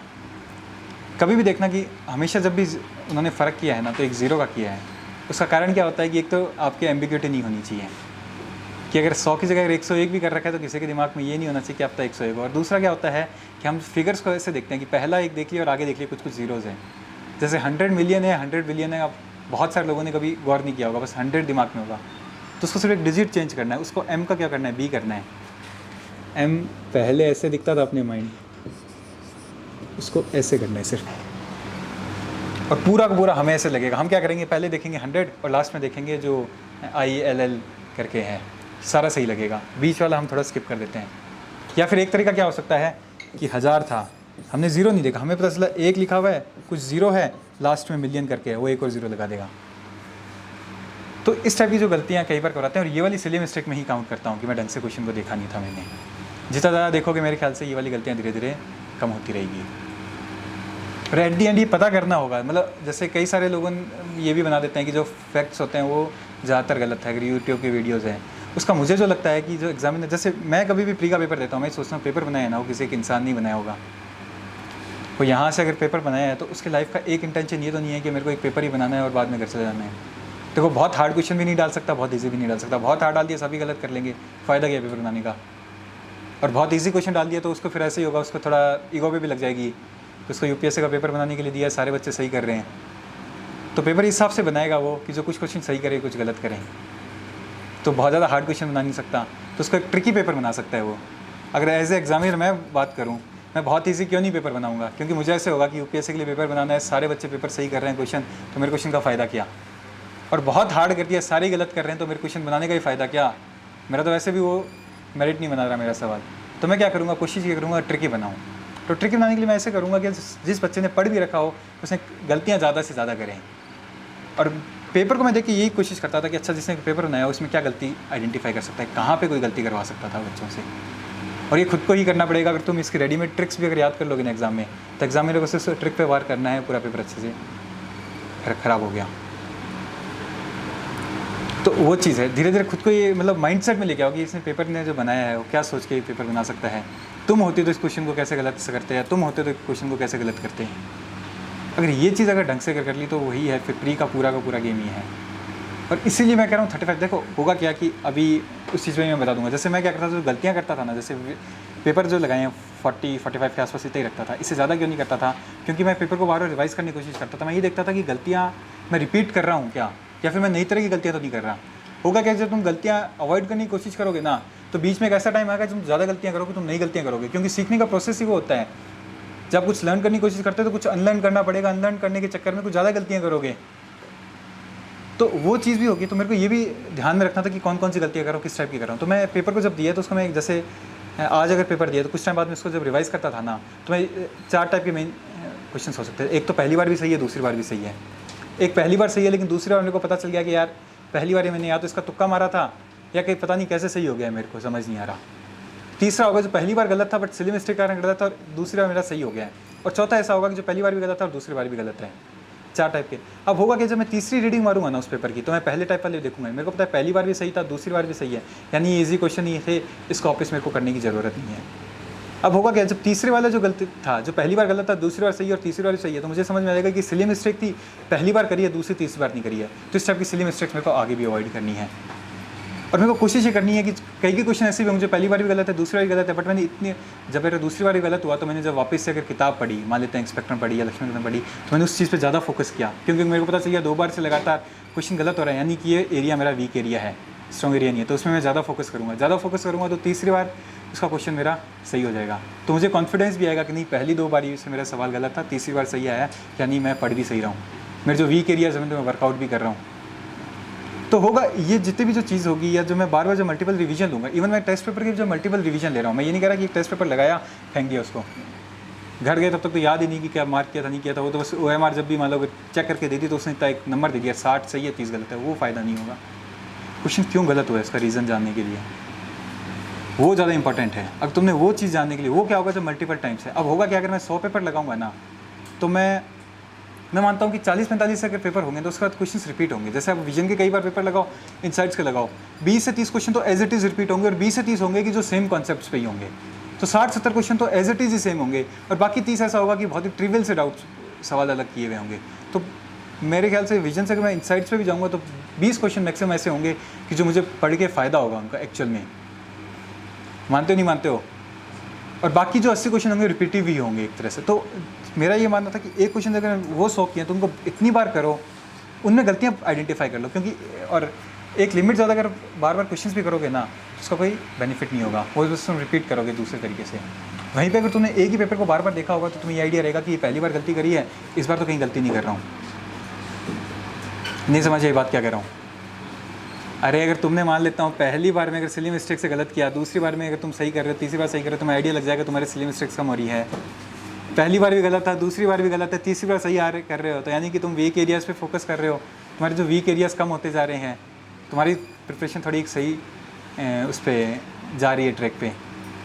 तो वही है, अगर तुम 40 से कम पेपर होंगे तो मेरे को लगता है प्रैक्टिस नहीं हो पाती। 40 से आप 30 से पेपर हो सकता है किसी के लिए नंबर 20 भी रहा हो, बट इन जनरल अगर मैं एक 90% एक मेजोरिटी की बात करूं तो 30 से लेके 45 एक होगा, 30 to 45। अगर उससे कम क्वेश्चन करोगे ना, उससे कम पेपर करोगे तो एक एडिक्वेट प्रैक्टिस नहीं हो पाएगी। और 30 से अगर 45 क्वेश्चन होंगे तो एडिक्वेट प्रैक्टिस, उससे ज़्यादा क्या होंगे, सवाल रिपीट हो पाएंगे तो तुम रिवाइज़ नहीं कर पाओगे। अब मान लेता हूँ मैंने अगर 40 क्वेश्चन पेपर है, उनको मैंने अगर 5 बार रिवाइज़ कर पा रहा हूँ तो मैंने 200 पेपर कर लिए एक तरह से। और पहली बार मेरे को हो सकता है शायद 2 घंटे लगे पढ़ने में करने में, अगली बार 1 घंटा लगेगा, जब 5वीं रिवीजन तक पहुँचूंगा तो हो सकता है 15 मिनट ही लगे। लेकिन अगर मैं मान लेता हूँ कि 5 पेपर अगर 200 पेपर लगाऊंगा तो हर बार मेरे को 2-2 घंटे लगेंगे, तो टाइम भी ज़्यादा लगेगा, और वो मोर और लेस रिपीट ही क्वेश्चन होंगे तो फ़ायदा नहीं होगा। तो एक फिक्स नंबर ऑफ क्वेश्चन होंगे, उनको ज़्यादा से ज़्यादा रिवाइज करो, तो उसे गलती आइडेंटिफाई करने की कोशिश कर लो। और उससे ये चीज़ होगी कि जब तुम देखोगे अच्छा बार बार ये गलती ये विजन वाला करवा रहा है तो शायद अगले पेपर में भी ये हो, फिर UPSC के पेपर भी उठाओ, उसमें देखो अच्छा ये वाली गलतियाँ कर रहे हैं, तो यानी कि ये कभी ना कभी एग्जामिनर का बेंड ऑफ माइंड था। जैसे जितने भी एग्ज़ाम जैसे लग जियो साइंटिस्ट का था, या ये इसका सिविल सर्विसेज का कर दो, नेट का तो उतना मेरे पास में टाइम भी नहीं था एग्ज़ाम को एनालिसिस करने का, RBI का थोड़ा बहुत था जैसे, जितने भी थे मैंने दो ही चीज़ें देखी, एक तो मैंने एग्ज़ाम का पैटर्न पहले तो सिलेबस देखा और प्रीवियस ईयर क्वेश्चन देखे। सिलेबस से मुझे ये चीज़ समझ में आ जाती थी कि ये पूछना क्या चाहता है। जो पेपर जब भी एग्ज़ाम में, देखो एक चीज़ कभी भी अगर गलतफहमी होना कि पेपर कुछ भी पूछते हैं तो ये सबसे बड़ी गलतफहमी है। उसका बहुत सही सा एग्जांपल देता हूँ। जियो साइंटिस्ट में क्या होता था, पहले कुछ टाइट्रेशंस और ये चैप्टर्स थे ना, ये 2019 तक 2020 में सिलेबस चेंज हुआ था। पहले एनालिटिकल केमिस्ट्री में क्वेश्चंस पूछते थे तो न्यूमेरिकल भर भर के आते थे, टाइट्रेशंस के, रेडॉक्स के और इन सब के। और अब उन्होंने क्या क्या शिफ्ट कर दिया उसको इनऑर्गेनिक में, पेपर 1 में। और अब उनके सिर्फ थ्योरेटिकल क्वेश्चन पूछ रहे हैं। सिर्फ 2020 का 1 साल का पेपर देखा मैंने, तो मेरे को ये बहुत अजीब सा लगा था कि अरे ये क्या बात हुई। पहले ऑर्गेनिक पूछ रहे थे साल से न्यूमेरिकल, अब पूछना बंद कर दिया इन टॉपिक से। फिर मैंने एक चीज़ नोटिस की कि जब एनालिटिकल में पूछ रहा है तो ये एज्यूम करके चल रहा है कि हमने क्वेश्चंस को या जो क्वेश्चन सॉल्व कर रहे हैं ये हमने कभी ना कभी लैब में परफॉर्म करके देखा था एक्सपेरिमेंट। अगर लैब में एक्सपेरिमेंट परफॉर्म करके देखा है तो क्या होगा, मुझे कैलकुलेशन आनी चाहिए। अगर मैं कैलकुलेशन गलत कर रहा हूँ तो मैं सही आंसर पर नहीं जा पाऊँगा, तो उसमें न्यूमेरिकल देते थे। वहीं इनऑर्गेनिक में होता है, इनऑर्गेनिक में कॉन्सेप्ट रिलेटेड होता है, या तो मतलब पर्टिकुलर किसी एलिमेंट से रिलेटेड या किसी ग्रुप ऑफ एलिमेंट से रिलेटेड एक कॉन्सेप्ट है, वो एक कॉन्सेप्ट जानना चाहते हैं, कैलकुलेशन नहीं जानना चाहते उसमें। मास्किंग, डीमास्किंग, ये सब आप पूछते हैं। मास्किंग, डीमास्किंग हो गया तुम्हारा, कॉम्प्लेक्सोमेट्रिक टाइट्रेशन, कर्व, ये क्रोम ब्लैक टी वगैरह का इंडिकेटर वगैरह का यूज, ये सब और इन सब का कारण था, इन सब का जो यूज़ पूछ रहा है ना, पहले क्या न्यूमेरिकल देता था, जैसे सर ने भी बोला था कि डीमास्किंग और इसमें कि इतने ml डाल दिया, उसके बाद में कारण क्या था, पहले एनालिटिकल में उसका सवाल था। अब उसने वो जो सवाल डाला है इनऑर्गेनिक में डाला है, सेम बुक से सवाल पूछा होगा उसने, लेकिन उसने जो सवाल पूछा है वो अलग पूछा है। क्योंकि सिलेबस की इतनी इंपॉर्टेंस है। और दूसरी जो चीज़ आती है प्रीवियस ईयर क्वेश्चंस की, प्रीवियस ईयर क्वेश्चंस की जो इंपॉर्टेंस इस कारण से होती है, हमें माइंड ऑफ माइंड पता चलता है। जैसे मैंने कहा बताया कि यूपीएससी वाले कभी भी ना 1955 का 1956 नहीं करेंगे, तो मेरे को एफर्ट नहीं मारने उतने ज़्यादा उस पर। अगर मुझे लगेगा कि 1950s में कुछ हो रखा है और 1950s ऑप्शन होगा तो मैं टिक मार दूंगा। दिमाग का देखो, दिमाग अपने कह सकते हैं कि उसकी जो याद करने की जो स्ट्रेंथ है वो तक लिमिटेड है। अगर मैं बहुत ज़्यादा एफर्ट मारूंगा 1956 और 55 के बीच में तो गलत होंगे। ये सेम चीज़ मैंने क्या है कि आरएएस का सिर्फ प्री दिया था ना, तो उस टाइम पे मैंने सिर्फ ये याद किया था। मेरे को पता था कि ये गलती सिर्फ इतना ही करेगा, ये 55 का 56 करेगा, तो मैंने 55 याद नहीं किया, मैंने 6 याद किया उसमें। वहाँ पे भी ये गलती करते जा रहे थे। वो क्या करता था, ऑर्डर पूछता था एज इट इज़ कि इन सब के बीच में बताओ 4 चीज़ें, तो मैंने ये याद करता था कि लास्ट वाला डिजिट याद कर लेता था। फिर मेरे को ये याद नहीं करना कि 1956 है कि नहीं है, मेरे को याद आता था 55-56 के बीच पूछेगा। तो पेपर को क्यों, मैंने उसके प्रीवियस ईयर क्वेश्चंस देखे थे। वो इमरजेंसी का उसने कोई कभी ना कभी क्वेश्चन देखा था, तो उसने 25-26 जून के बीच में फ़र्क पूछ रखा था, तो मैंने वही याद करूँगा कि लास्ट वाला एक डिजिट याद करता गया। क्यों, क्योंकि मेरे को ये पता था ये चीज़। वहीं वो यूपीएससी में अगर सवाल आता ना, मैं एक ब्रॉड टर्म याद करता, मैं एक छोटा सा याद नहीं करता, मैं ईयर याद करता सिर्फ, मैं जून भी याद नहीं करता कि किस जून को वो लगाई गई है। तो वो चीज़ है। अगर दोनों चीज़ें अगर मैं सेम सिलेबस से, आपको जो एग्जामिनर को जो बैंड ऑफ माइंड क्या है, या उसको प्रीवियस ईयर क्वेश्चन, जैसे मैं एग्जामिनर हूँगा ना, तो मेरे पास में क्या सिलेबस देंगे, और फिर मेरे को इस सिलेबस से किस टाइप के क्वेश्चन पूछते हैं, तो मैं क्या करूँगा, प्रीवियस ईयर कुछ पेपर उठा लूँगा कि लास्ट ईयर वाले जो एग्जामिनर्स हैं उन्होंने इस हिसाब से पेपर बनाया। या फिर ऐसा हो सकता है मैंने पिछले साल भी पेपर बनाया हो, इस साल यूपीएससी ने फिर से मेरे को बुला लिया हो कि यार फिर से एक और पेपर बना दो। तो उस कारण से मुझे लगता है कि ये दो चीज़ें बहुत अच्छे से हैं। और एक चीज़ सिलेबस का मैं बता, पिछले बार बहुत हुआ था, पेपर 1 के अंदर कंपलसरी के अंदर उन्होंने क्वेश्चंस डाले थे, शायद कुछ बायो इनऑर्गेनिक ऐसे टॉपिक से डाले थे कि जो पिछले 2-3 सालों से या 10 सालों से क्वेश्चन नहीं पूछ रहे। शायद वो हीम प्रोटीन था कि हीम मॉलिक्यूल में जो प्रोटीन एनवायरनमेंट होता है वो नहीं होता तो क्या होता, कुछ समथिंग ऑक्सीजनेटेड होने के कारण, कुछ समथिंग इस टाइप का था। वो कॉन्सेप्ट ये था कि उसके आसपास हीम प्रोटीन होने के कारण वो FeO बॉन्ड नहीं बन पाता है। ये क्वेश्चन 10 सालों से पूछा नहीं था, लेकिन सिलेबस में मेंशन था। सिलेबस के अंदर एक एक टर्म जो मेंशन की हुई है ना, उसका तो एक पेज का नोट्स होने चाहिए, मैं मानता हूँ। इवन केमिस्ट्री में भी जैसे उसमें था, तो बच्चों ने स्किप कर दिया, उनका क्या इतने सालों से नहीं पूछ रहे, अब भी नहीं पूछेगा। और सवाल आया था पेपर में, बहुत ईजी था, उसमें से आपको पता होना चाहिए था कि ये चीज़ है। मेरे को एक ही लाइन का आंसर पता था और आप एक पेज का उसमें आराम से लिख सकते हो। और नहीं पता तो तुक्के मारते रहो, गलत आंसर के मार्क्स, सिंपैथी मार्क्स नहीं मिलेंगे। देखो केमिस्ट्री में सबसे बड़ा नुकसान इसका यही है। जो ह्यूमैनिटीज़ का ऑप्शन है उसमें सिंपैथी मार्क्स मिलेंगे। चलो 2 पेज भर दिए हैं तो 10 दे रहे थे जो अच्छे बच्चे को, अगर 20 में से तो 5 तो दे ही दो, चलो एफर्ट तो है ही। 0 सिंपैथी मार्क्स इसलिए मिल सकते हैं कि तुमने अगर कैलकुलेशन पूरी गलत सही करी है, लास्ट स्टेप पे तुमने कैलकुलेशन गलत कर दिया तो सिंपैथी मार्क्स मिल सकते हैं। उसमें सिंपैथी मार्क्स मिलेंगे, उसमें ऐसा नहीं कि स्टेप मार्क्स वो चीज़ है। ये थियोरेटिकल में क्या मार्क्स देंगे, उसमें तो जीरो ही देंगे। हाँ, थियोरेटिकल में तो फिर शुरुआत में हम मतलब कभी जीएस पढ़ रहे हैं तो जीएस का कभी ऑप्शन पढ़ रहे तो जीएस, तो इसमें कैसे मैनेज किया स्टार्टिंग वेरी स्टार्टिंग? स्टार्टिंग में देखो दो तरीके से हो सकता है। एक तो मेरे साथ में तो क्या होता था, जो थोड़ा इसका एक एडवांटेज भी कह सकते हो, डिसएडवांटेज भी कह सकते हो केमिस्ट्री का। मेरे को क्या होता था, तो मैं जीएस से बोल जाता तो केमिस्ट्री उठा लेता था। और दूसरा नुकसान ये भी होता था कि केमिस्ट्री पढ़ के मैं जीएस पढ़ूंगा तो 10-15 मिनट तो मेरा दिमाग, या 10-15 मिनट कई बार 1-2 घंटे हो जाते थे। दिमाग को ये प्रोसेस करने में लगता था कि अभी तक चीज़ें हिसाब से पढ़ी थी, अब मेरे को हिसाब से चीज़ें पढ़नी है। तो मैंने ये चीज़ देखी कि जब मैं जीएस से बोल रहा था तब मैं केमिस्ट्री उठाता था। कोशिश मेरी ये रहती थी। या जिस हिसाब से तुम देख लो कि कुछ कुछ टॉपिक होंगे जो ज़्यादा इंटरेस्टिंग होंगे, कम होंगे। और मेरे कई के दोस्त होते हैं, जैसे फ्रेंड थे राजेश मोहन था, उनके क्या था, मेडिकल साइंस ऑप्शनल था, तो 2 दिन पूरी मेडिकल साइंस पढ़ेंगे तो उसमें जीएस को हाथ ही नहीं लगाएंगे। वो 3 दिन अगर मान लेते हैं वो जीएस पढ़ेगा तो मेडिकल साइंस को हाथ नहीं लगाना है उस टाइम पे। तो उनका वो तरीका है। तो तुम्हारे को ये देखना है कि तुम किसके साथ में ज़्यादा कंफर्टेबल हो। मुझे ये लगता था कि एक डाइवर्सिटी मिल रही है। मैं केमिस्ट्री से जैसे ही मतलब अगर जीएस से शिफ्ट हो रहा हूँ तो बोर हो चुका हूँ एक चीज़ को पढ़ के। तो मेरे को एक दिन के सुबह शाम तक अगर जीएस पढ़ने को कह दोगे तो वैसे दिमाग ख़राब हो जाएगा। तो उसके बजाय थोड़ा केमिस्ट्री पढ़ लूँगा तो ठीक है।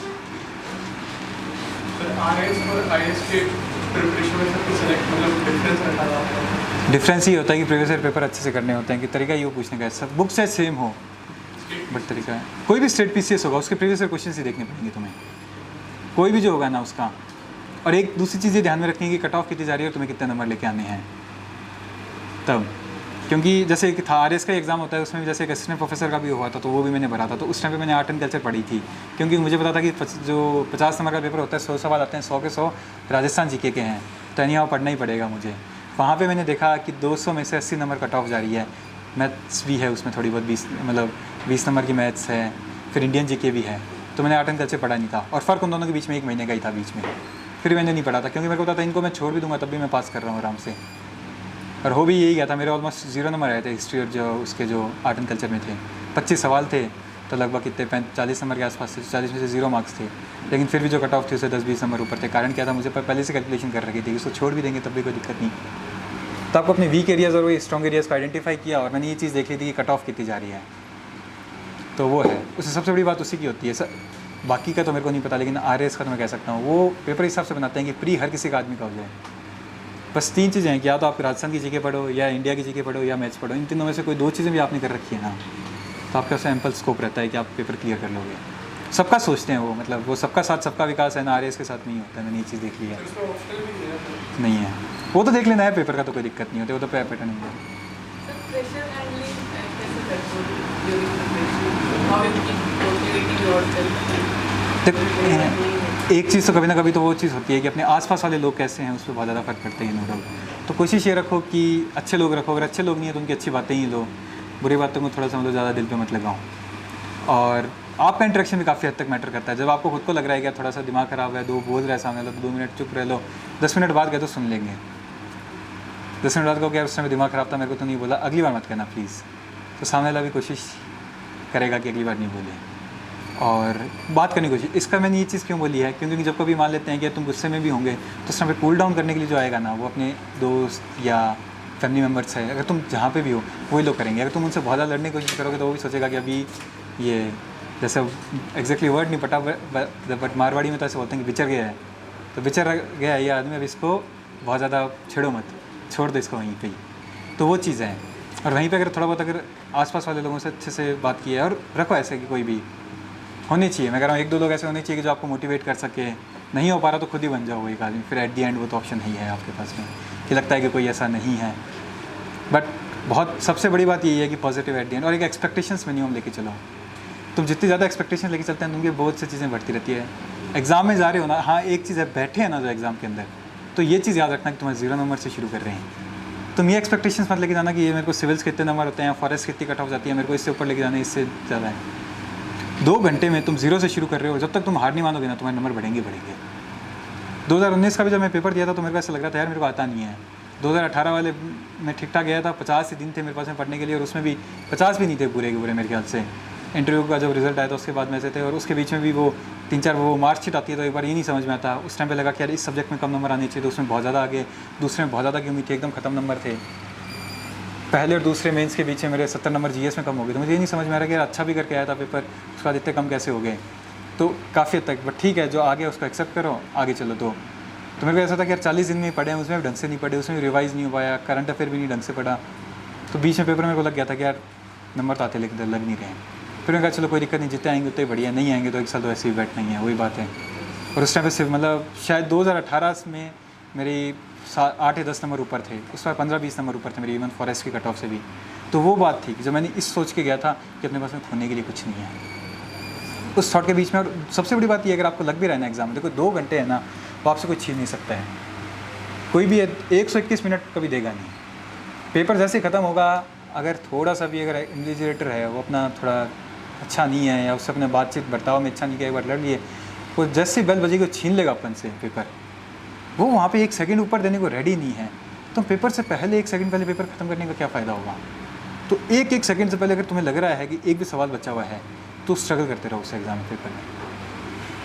कभी ये नहीं सोचना कि यार पेपर में अगर 70, मैं क्या कह रहा हूँ, अगर मान लेते हैं मेरे पास में अगर लास्ट के 10 मिनट बची है, 70 सवाल किए हैं, 30 सवाल बचे हुए हैं, तो मुझे कोशिश करनी है, देखो 30 में पूरे पढ़ नहीं सकता, मैं अब 10 ही पढ़ सकता हूँ, तो मेरे को 10 ही अटैम्प्ट अच्छे से करने हैं। पैनिक नहीं करना, अगर मैं पैनिक करके 30 अटैम्प्ट करूँगा तो होगा क्या, मैं ये देखना कि जितना टाइम बीत गया मैं उसको हाथ में नहीं है, बचे हुए टाइम को हाथ में कैसे अच्छे से यूटिलाइज़ करूँ।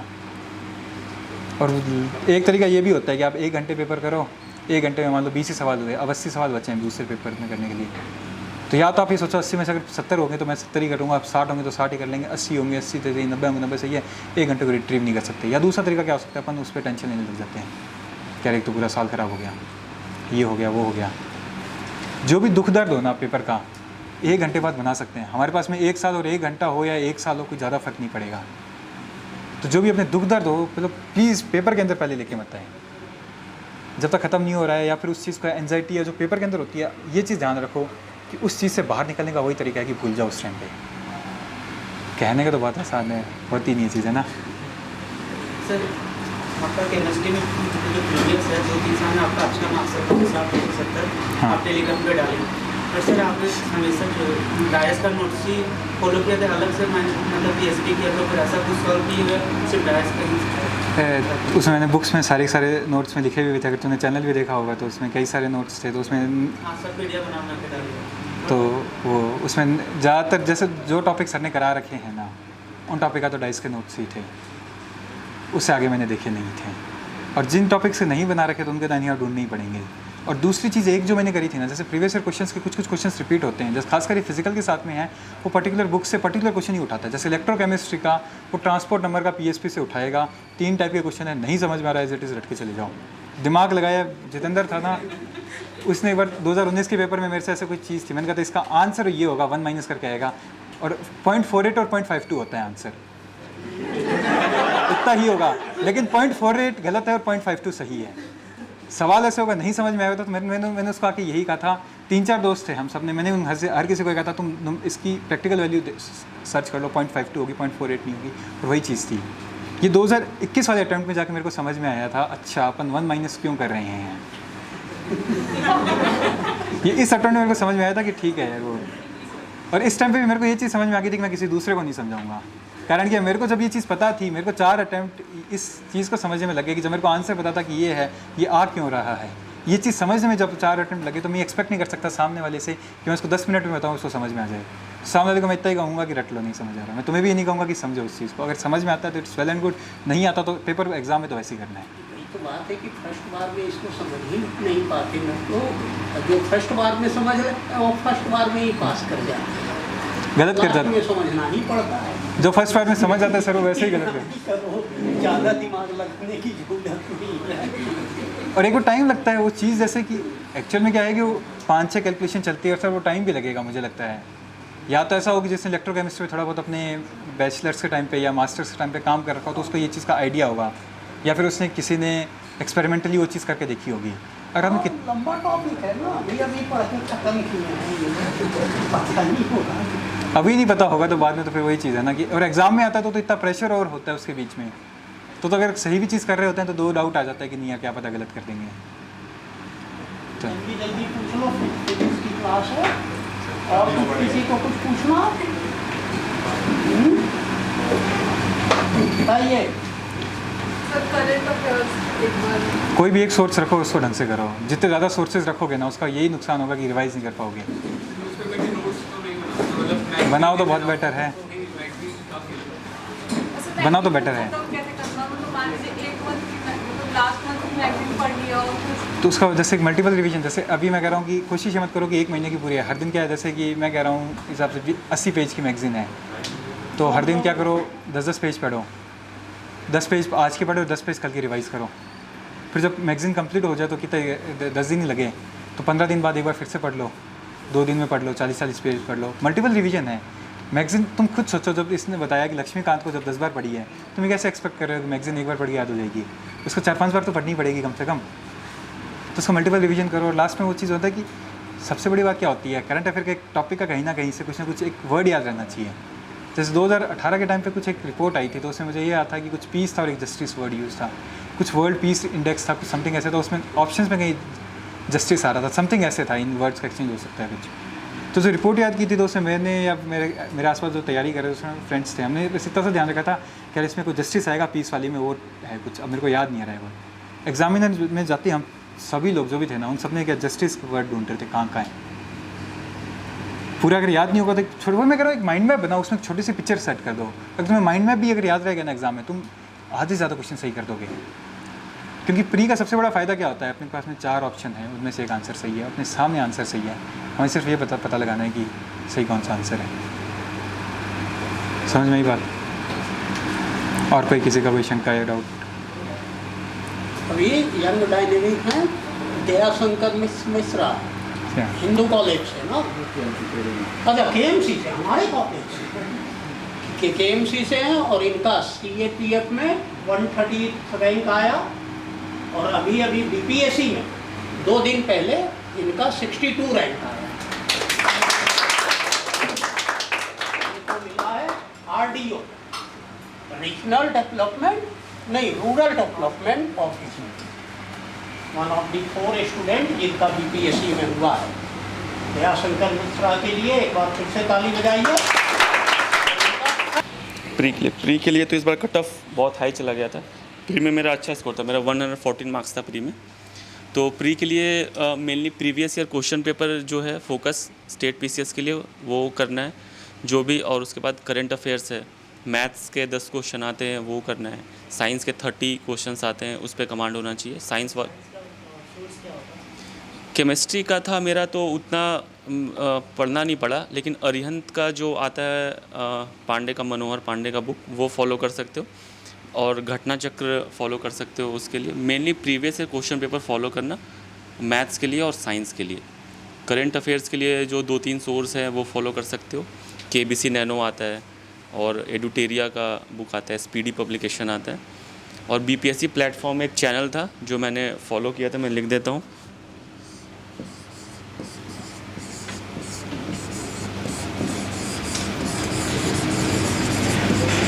ये मैंने फॉलो किया था करंट अफेयर्स के लिए और स्टैटिक के लिए, दोनों के लिए इसमें अच्छे से एक्सप्लेन किया हुआ है क्वेश्चंस वगैरह, इसको फॉलो कर सकते हो करंट अफेयर्स वगैरह के लिए। और प्रीलिम्स में मैक्सिमम रिवीजन, जितना रिवीजन कर सकते हो उतना ज़्यादा हाई स्कोर आएगा। DI हाँ, वो भी प्रीवियस ईयर से किया था मैंने। मैथ्स का बैकग्राउंड भी रहा था मेरा, तो उतना प्रॉब्लम नहीं हुआ था। साइंस वाले को उतना नहीं होता है, बस एक बार प्रीवियस ईयर क्वेश्चन पेपर से देखना कि कैसे क्वेश्चंस पूछ रहे हैं। वो बेसिक मैथमेटिक्स नहीं होता है, वो DI के फॉर्म में होता है, चार्ट या बार या लाइन ग्राफ से क्वेश्चन आते हैं, वो हर बार एक ही जैसा रिपीट करते रहते हैं। Pie chart, bar chart. Stats वाला क्या? जी सर, 72 स्टैट्स वाला 70 मार्क्स तो बैक ईयर से कटते हैं, या फिर प्रीवियस ईयर से 5 साल के कर लो वो सेम ही आएंगे बिल्कुल। 5 साल का कर लोगे बिल्कुल सेम पैटर्न पे आएगा।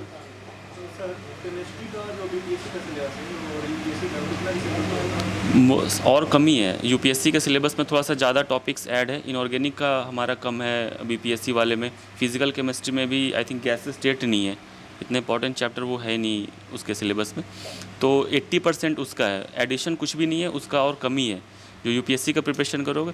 मैंने तो कोई और सोर्स फॉलो नहीं किया, बस सर के नोट्स फॉलो करके पढ़ के रिवीजन करके मैं चला गया था, और उसमें ही से आ गए थे।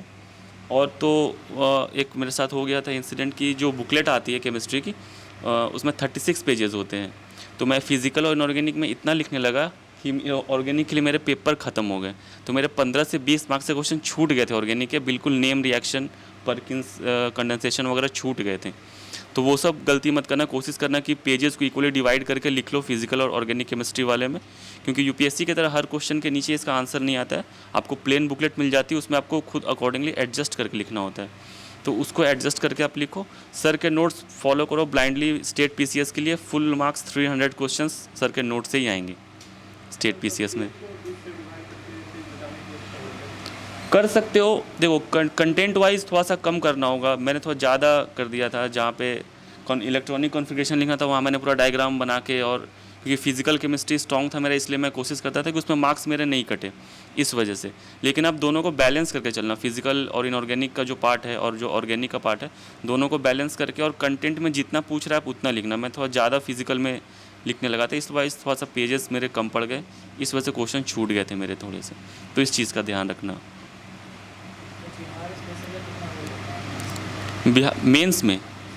मेंस में देखो जो पेपर 1 है उसमें आर्ट एंड कल्चर में एक क्वेश्चंस बिहार से आता है, हिस्ट्री में ये 3 सेक्शन है उसमें आता है, करंट अफेयर्स में भी एक क्वेश्चन मिल जाएगा, ठीक है। और आई थिंक जो पेपर 1 में क्वेश्चन उसमें 2 या 3 क्वेश्चन मिलेंगे। हिस्ट्री में तो एक सेक्शन में ऑप्शन आता है ना, 6 में आपको 3 करने होते हैं, उसमें आपको बिहार के मिलेंगे और इंडिया वाले भी मिलेंगे, ज़्यादा बिहार का रोल मिलेगा आपको। आर्ट एंड कल्चर वाले में मिलेगा, क्विट इंडिया मूवमेंट अगर पूछ रहे हैं तो उसमें भी आपको बिहार का रोल मिलेगा, एनसीएम पूछ रहे हैं उसमें भी बिहार का रोल मिलेगा। तो उसके लिए आप कोई भी एक बुक फॉलो कर सकते हो, बिहार स्टैटिक के लिए अरिहंत का बुक आता है, नो योर स्टेट बिहार, या क्राउन पब्लिकेशन का बुक आता है, वो फॉलो कर सकते हैं। कुछ वीडियोज़ भी RSTV पे है, पटना कलम पेंटिंग वगैरह पे है, वो फॉलो कर सकते हो उसके लिए। एक बार पटना का नेशनल म्यूजियम लिखा हुआ है ना, उसका एक नोट्स बनाओ, उससे काफ़ी फायदा मिलेगा। न्यू म्यूजियम बनाओ। और कोई क्वेश्चन पूछ, ठीक है, थैंक यू। और कुछ सेशन एंड करें, ठीक। और आप लोग प्री का भी, अब आप लोग भी प्री मेंस का तैयारी करते रहिए, ठीक। और टाइम टू टाइम हम तो हैं ही, ठीक। हम रोज टाइम टू टाइम हम इंटरेक्ट करवाते रहेंगे, ठीक। नेक्स्ट हम लोग इंटरेक्ट करेंगे रचित कुमार गुप्ता और मनोज चौधरी। फिर वही एक लेकोरिया काफ़ी पेशेंस के साथ तैयारी, और एक यंग डायनेमिक 2 मिनट में तैयारी, ठीक। दोनों का कॉम्बिनेशन हम लोग लिखते चलेंगे और 4-5 बार आपको इंटरेक्ट करना अलग अलग, ठीक। इसका सेशन